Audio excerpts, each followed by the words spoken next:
กระดาษកិច្ចការរបស់ខ្ញុំបាត់អស់ទៅហើយខ្ញុំខំប្រឹងរស់នៅដើម្បីអ្វីទៅតើលោកមែនទេដែលជាអ្នកដាស់ខ្ញុំខ្មោចលង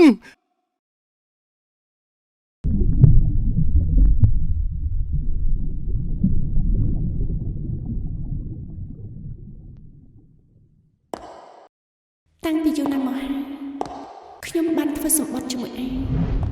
ដើម្បីឲ្យពលឹងខ្ញុំទៅកាន់សុគតិភពខ្ញុំត្រូវតែបំពេញសម្បត្តិនោះតាំងពីយូរមកហើយខ្ញុំនឹងនាងមានពាក្យសម្បត្តិអ្វីពីជាតិមុន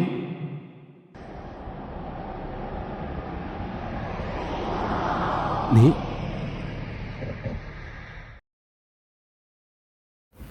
ខ្ញុំគិតថាអ្វីដែលសំខាន់ជាងនោះគឺជាតិនេះយើងត្រូវតែរស់នៅឲ្យបានល្អបំផុតណែទៅស៊ីអីអត់វិញអញប៉ៅអូធីបើមានពេលតណែតិចបានអត់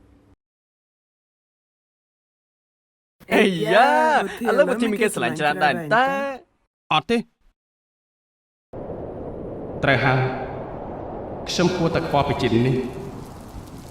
រស់នៅមានភាពសប្បាយរីករាយច្រើនរស់នៅឲ្យពេញលេញ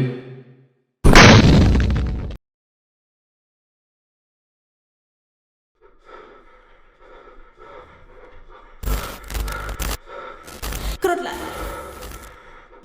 ឯងត្រូវចាំថាជីវិតរបស់ឯងមានសុខភាពជើងគួរតឡើងទៅលើអាគារនោះឈួរចងប់ម្នាក់ឯងទៅអើយពូនេះអ្វីធ្លាក់លើដៃឯងហើយយើងសង្ឃឹមថាឯងសូមព្រះរាជាទានទោសព្រះអង្គទូបង្គំស្ដាប់មិនឮទេ